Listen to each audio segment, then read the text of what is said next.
अस्सलाम वालेकुम guys, welcome back to useful universe and welcome to your first video on Firebase cloud messaging. और आज की इस वीडियो से हम एंड्रॉइड के ऊपर एक न्यू टॉपिक स्टार्ट करने जा रहे हैं जो कि है फायरबेस क्लाउड मैसेजिंग। इस वीडियो में हम देखेंगे फायरबेस क्लाउड मैसेजिंग है जिसको हम इन शॉर्ट कहते हैं एफसीएम। इसका इंट्रोडक्शन ये हमारे पास क्या है, इसको हम क्यों यूज़ करते हैं और उसके बाद हम देखेंगे कि किस तरीके से हम एफसीएम को ऐड करते हैं अपने एंड्रॉइड स्टूडियो प्रोजेक्ट के अंदर। स्टार्ट करते हैं। सबसे पहले देख लेते हैं कि हमारे पास फायरबेस क्लाउड मैसेजिंग या इन शॉर्ट इसको हम कहते हैं एफसीएम, ये हमारे पास क्या है। ये बेसिकली हमारे पास क्रॉस प्लेटफॉर्म मैसेजिंग प्रोडक्ट है। तो जिस तरीके से हमने पहले भी देखा हुआ कि फायरबेस के अंदर हमारे पास काफ़ी डिफरेंट प्रोडक्ट्स आते हैं गूगल की तरफ से। एफसीएम भी हमारे पास फायरबेस की तरफ से एक फ्री प्रोडक्ट अवेलेबल है, गूगल की तरफ से फ्री अवेलेबल है, जो बेसिकली हमारे पास क्रॉस प्लेटफॉर्म मैसेजिंग हमारे पास प्रोडक्ट है। जो हमें ये अलाउ करता है कि हम डिफरेंट प्लेटफॉर्म्स के ऊपर अपने ऐप सर्वर से डिफरेंट मैसेजेस सेंड कर सकते हैं। क्रॉस प्लेटफॉर्म या डिफरेंट प्लेटफॉर्म से यहाँ पे मुराद iOS, आप iOS के ऊपर सेंड कर सकते हैं मैसेजेस, एंड्रॉइड के ऊपर सेंड कर सकते हैं, यहाँ पर वेब के ऊपर सेंड कर सकते हैं। और ये आपको ये फैसिलिटी प्रोवाइड करते हैं एफसीएम कि आप ऐप सर्वर से क्लाइंट्स के ऊपर मैसेजेस को कम्प्लीटली फ्री सेंड कर सकते हैं। मैसेज से यहाँ पे आप जनरल अंडरस्टैंडिंग के लिए ये ले लें कि एक नोटिफिकेशन है। यहाँ पे मजीद टेक्निकल डिटेल इसी प्लेलिस्ट के अंदर आगे हम डिटेल में कवर करेंगे। अब एफसीएम को यूज़ करते हुए हम डिफरेंट टाइप्स के मैसेजेस को सेंड कर सकते हैं। फर्स्ट टाइप हमारे पास है नोटिफिकेशन मैसेजेस।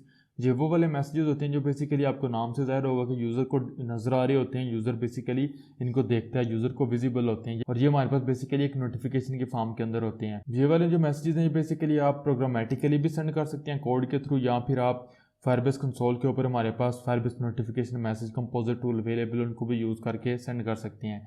अगर आप फायरबेस कंपोजर टूल को यूज़ करके नोटिफिकेशन को सेंड करेंगे तो उसके लिए आप सिंपल यूआई को यूज़ कर रहे हैं।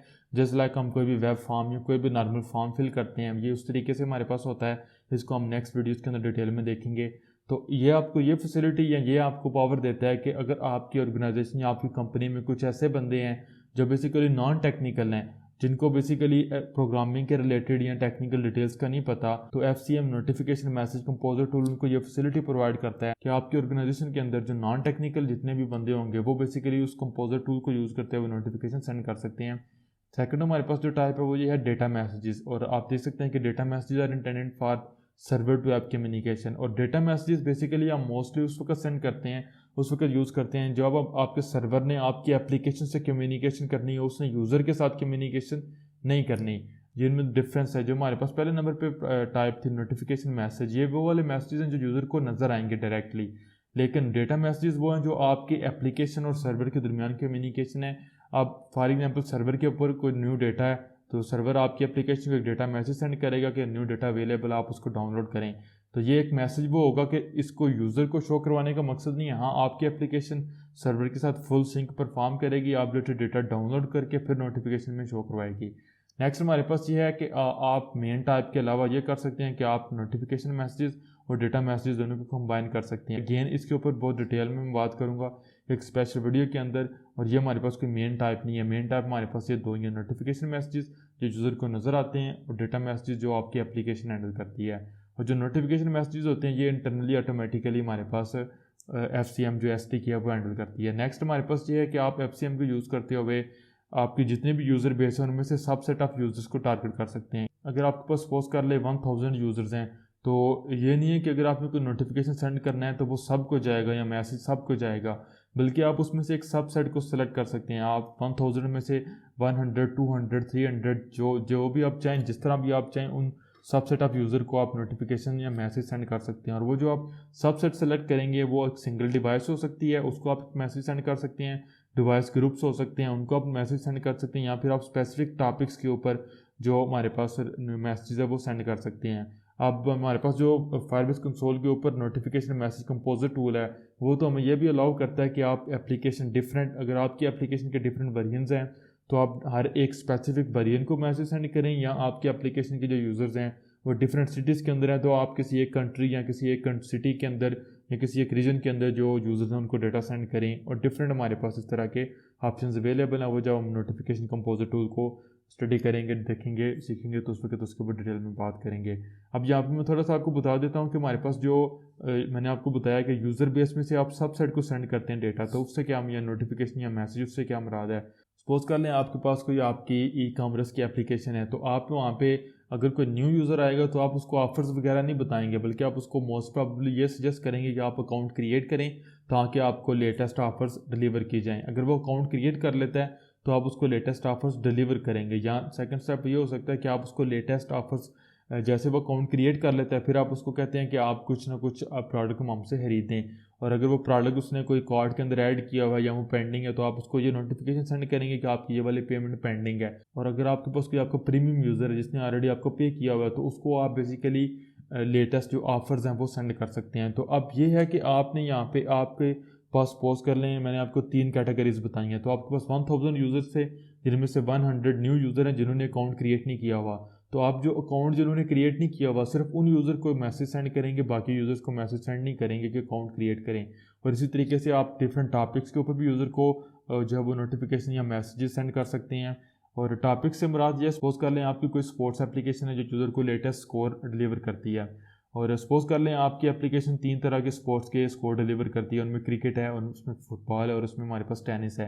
अब हमारे पास हमारी इस एप्लीकेशन में सपोज कर ले 1000 यूज़र हैं, इनमें से 300 यूज़र वो हैं जिन्होंने सिर्फ और सिर्फ टेनिस के टॉपिक को सब्सक्राइब किया हुआ है या जिन्होंने फॉलो किया हुआ है, या जिनकी प्रोफाइल की सेटिंग ये है कि वो सिर्फ और सिर्फ टेनिस के रिलेटेड अपडेट्स को लेना चाहते हैं। तो अगर आपके ऐप सर्वर कोई भी न्यू टेनिस की अपडेट आएगी तो वो ऑटोमेटिकली सिर्फ उन 300 या 300 यूज़र्स को जाएगी, उसके अलावा जो 700 हैं उनको वो अपडेट नहीं जाएगी। इसके अलावा सपोज कर लें बाकी जो 700 हैं उन्होंने क्रिकेट और फुटबॉल दोनों के लिए सब्सक्राइब किया हुआ है, तो ऑटोमेटिकली बाकी 700 को वो अपडेट मिल जाएगी, लेकिन जिन 300 ने उसको सब्सक्राइब नहीं किया वो उस टॉपिक को उसको नहीं मिलेगी। तो इसके ऊपर भी डिटेल में बाद में बात करेंगे। तो ये हमारे पास जनरल ओवरव्यू है FCM का या फायरबेस क्लाउड मैसेजिंग का। तो ये सिंपली आपको थिंग्स आपको समझ आ चुकी होगी कि फायरबेस के प्रोडक्ट्स में से एक प्रोडक्ट है। जिस तरीके से हमने रियल टाइम डेटाबेस देखा, फायरस्टोर डेटाबेस देखा, क्लाउड स्टोरेज देखा, ऑथेंटिकेशन देखी, ये भी हमारे पास FCM फायरबेस क्लाउड मैसेजिंग है। ये हमारी एप्लीकेशन डेवलपमेंट को बहुत ज़्यादा आसान बना देता है। जब हम इसको प्रैक्टिकल करेंगे कुछ वीडियोस के बाद तो आपको मज़ीद ये चीज़ क्लियर हो जाएगी। और FCM को यूज़ करते हुए आप अपस्ट्रीम मैसेजेस भी सेंड कर सकते हैं। जितने भी मैसेज की अभी हमने बात की है ये सारे डाउन स्ट्रीम है, यानी कि ये आपके सर्वर से आपकी एप्लीकेशन की तरफ आएंगे। लेकिन अगर आप अपनी एप्लीकेशन से सर्वर की तरफ के मैसेज सेंड करना चाहते हैं तो उसको हम कहते हैं अपस्ट्रीम मैसेजेस। अगर आपका सर्वर फायरबेस का FCM का XMPP प्रोटोकॉल यूज़ करता है मैसेज टाइप के लिए तो आप अपस्ट्रीम मैसेजेस अपनी एप्लीकेशन से भी सेंड कर सकते हैं, लेकिन वो बहुत ज़्यादा एडवांस है क्योंकि उसके लिए आपका स्पेशल एक ऐप सर्वर जो है वो सेटअप होना ज़रूरी है। तो उसको हम इस कोर्स में डिस्कस नहीं करेंगे। नॉर्मल जितनी भी मैंने बात की है मैंने पीछे भी आपको बताया कि FCM in the form of middle man के तौर के ऊपर बिहेव करता है। तो हमारा ऐप सर्वर जब कोई मैसेज सेंड करेगा तो वो सेंड करेगा FCM को, FCM बेसिकली हमारी ऐप को सेंड कर देगा। लेकिन जब हम टेस्टिंग कर रहे हैं, डेवलपमेंट कर रहे हैं, हमने अभी ऐप सर्वर तो डिफाइन नहीं किया हुआ, तो हमारा FCM बेसिकली इटसेल्फ ही जब हम नोटिफिकेशन कंपोजर से मैसेज सेंड करते हैं तो इटसेल्फ ये हमारे पास बिहेव करता है as a form of app server, और फिर जब हम सेंड करते हैं तो वो FCM SDK से होकर हमारे पास नोटिफिकेशन आता है। लेकिन जब हम अपस्ट्रीम मैसेज सेंड करेंगे और हमारा ऐप सर्वर नहीं होगा तो हमने FCM SDK को ये बताना होता है कि अगर कोई अपस्ट्रीम मैसेज आए तो आपने उसको हमारे सर्वर की तरफ रीडायरेक्ट करना है या उसको फॉरवर्ड करना है। तो अगर हमारा सर्वर सेट नहीं होगा तो वो हम यहाँ पे नहीं कर सकेंगे, और वैसे भी वो बहुत एडवांस टॉपिक है, ऐप सर्वर उसके लिए सेटअप करना पड़ता है, तो उसको हम इस केस में इस वीडियो में इस कोर्स में डिस्कस नहीं करेंगे। तो इंट्रोडक्शन हमारा कंप्लीट हो गया। अभी देख लेते हैं कि किस तरीके से हमने FCM को एंड्रॉयड स्टूडियो प्रोजेक्ट के अंदर ऐड करना है। तो अगर मैं यहाँ पे आता हूँ एंड्रॉयड स्टूडियो के ऊपर तो मेरे पास यहाँ पे मेरा एक ब्लैंक प्रोजेक्ट है। सिंपल यहाँ पे एक टेक्स्ट व्यू है, इसके अलावा यहाँ पे कुछ भी नहीं है, ना ही लेआउट के ऊपर कुछ है ना ही हमारे पास कोड के अंदर कुछ है। और अगर मैं जाता हूँ मेरे ब्राउजर के ऊपर फायरबेस कंसोल के ऊपर तो यहाँ पे आप देख सकते हैं FCM डेमो ऐप एक प्रोजेक्ट। आप एग्जिस्टिंग कोई भी फायरबेस प्रोजेक्ट जो है वो यूज़ कर सकते हैं, और यहाँ पे आपको आप देख सकते हैं डेवलप के रिलेटेड आपके पास प्रोडक्ट्स हैं, आपके पास क्वालिटी के रिलेटेड है, आपके पास एनालिटिक्स के रिलेटेड है, और आपके पास ग्रो के रिलेटेड है। और हमारे पास जो क्लाउड मैसेजिंग है वो ग्रो के रिलेटेड है। इन ऐप मैसेजिंग हमारे पास कम्प्लीटली डिफरेंट चीज़ है। इसके ऊपर अब कुछ टाइम बाद में प्लेलिस्ट बनाऊंगा। जेराटनो भी बेटा मोड के अंदर है, हमारे हमने क्लाउड मैसेजिंग को यूज़ करना है। तो अब हमारे पास मैंने ये करना है कि फायरबेस को ऐड करना है अपने इस प्रोजेक्ट के अंदर। तो इसके लिए अगेन आपको टॉप राइट के ऊपर इन्फो कार्ड के अंदर एक वीडियो नज़र आ रही होगी, आप उसको यूज़ कर सकते हैं। तो मैं यहाँ पे मैनुअल भी प्रेफर करता हूँ, आप इसको यहाँ पे टूल्स फायरबेस असिस्टेंट को भी यूज़ कर सकते हैं। यहाँ पे अगर आप करना चाहें, आपको यहाँ पे क्लाउड मैसेजिंग नज़र आ रही है, इसको आप सेटअप कर सकते हैं। तो मैंने इसको बेसिकली मैनुअल भी मैं प्रेफर करता हूँ। तो यहाँ पे मैं जो ID है वो कॉपी कर लूँगा अपने प्रोजेक्ट की, और यहाँ पे क्लिक करूँगा एंड्रॉयड एप्लीकेशन के ऊपर, इसको मैंने ऐड करना है, इसका सिंपल पैकेज नेम देना है और रजिस्टर ऐप के ऊपर क्लिक कर दूँगा। मेरी ऐप रजिस्टर हो चुकी हुई है और JSON की जो फाइल है इसको मैं डाउनलोड कर लूँगा। ये मेरे पास यहाँ पे डाउनलोड हो चुकी हुई है। तो मैं जाऊँगा अपने प्रोजेक्ट के ऊपर और यहाँ पे इसको एंड्रॉयड व्यू को चेंज करूँगा प्रोजेक्ट व्यू के ऊपर, और ऐप के जो फोल्डर है इसको ओपन कर लेता हूँ, और ये जो मेरी फाइल डाउनलोड हुई है इसको मैं यहाँ पे पेस्ट कर दूँगा। तो मेरे पास यहाँ पे मेरी गूगल सर्विसेज की जो .json की जो फाइल है वो यहाँ पे आ चुकी हुई है।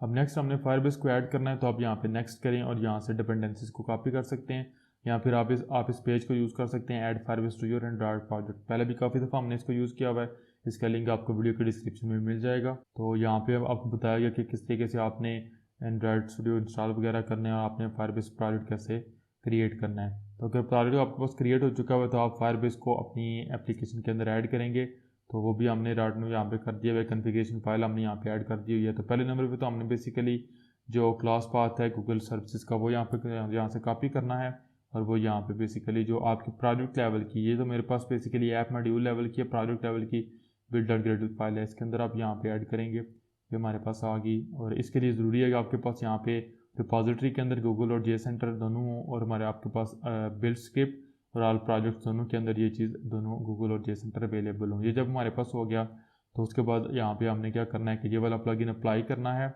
इसको मैं यहाँ पे अगेन कॉपी कर लूँगा, और जो इस दफ़ा हमारे पास जो ऐप मॉड्यूल की ग्रेडल फाइल है इसके ऊपर आएंगे, और फाइल के एंड के ऊपर मैं इसको पेस्ट कर दूँगा। अब मेरे पास यहाँ पे ये रहेगा कि मैंने फायरबेस को ऐड कर लिया, लेकिन मैंने डिपेंडेंसी अभी ऐड नहीं की। तो उसके लिए मैं क्या करूँगा, तो मैं क्लिक करूँगा यहाँ पे अवेलेबल लाइब्रेरीज़ के ऊपर, तो मुझे जितनी भी अवेलेबल लाइब्रेरीज़ उनके ऊपर मैं चला जाऊँगा। इसके रिलेटेड दो चीज़ें, जो एक तो वो मैंने पहले भी एंड्रॉयड के वीडियो के अंदर एक्सप्लेन की थी कि जून 2019 के बाद जितनी भी फायरबेस SDK की हमारे पास लाइब्रेरीज़ हैं वो सारी की सारी डिपेंडेंसीज़ हैं वो इंटरनली एंड्रॉयड को यूज़ कर लिए हैं। तो आपके पास लेटेस्ट ग्रेडल वेरिएंट होना चाहिए 3.4 2.1 या इससे लेटेस्ट भी होना चाहिए, कंपाइल SDK आपकी 28 या इससे लेटेस्ट होनी चाहिए, और इंटरनली आपकी एप्लीकेशन जेटपैक एंड्रॉयड को यूज़ कर रही होनी चाहिए। तो अगर आपको नहीं पता एंड्रॉयड क्या है या क्यों यूज़ करना है या कैसे अपनी एप्लीकेशन को उसके ऊपर कन्वर्ट करना है या माइग्रेट करना है, तो आपको गेन टॉप राइट के ऊपर एंड्रॉयड की वीडियो का इन्फो कार्ड नज़र आ रहा होगा, आप उसको देख सकते हैं। और दूसरी चीज़ ये है कि आपको यहाँ पे जो फायरबेस कोर की SDK जो हम पहले ऐड करते थे वो आपको ऐड करने की ज़रूरत नहीं पड़ती। तो फायरबेस डिफरेंट मॉड्यूल्स के अंदर हमारे पास एडिड है, और ये जो हमारे पास फायरबेस कोर है ये तमाम मॉड्यूल्स के साथ ज़रूरी थी पहले, लेकिन अभी ये हमारे पास ज़रूरी नहीं है। और दूसरी चीज़ ये है कि जो हमारे पास एनालिटिक्स है ये पहले तो इंटरनली ऑटोमेटिकली ऐड हो जाती थी, लेकिन अब कोई भी फायरबेस प्रोडक्ट अगर इंटरनली एनालिटिक्स को यूज़ करता है तो आपको ये एक्सप्लिसिटली ऐड करनी पड़ती है। तो यहाँ इससे ट्रांजिटिव डिपेंडेंसी की प्रॉब्लम रिमूव होती है। तो मैंने यहाँ पे बेसिकली क्लाउड मैसेजिंग को यूज़ करना है। तो आपने देखा अगर मैं इसको कॉपी करता हूँ तो इसके साथ लिखा हुआ है रिकमेंडेड, मुझे ये भी कॉपी करनी चाहिए। तो मैं यहाँ पे पहले ये वाली लाइन जो है वो कॉपी करूँगा और यहाँ पे डिपेंडेंसी ऐड कर दूँगा।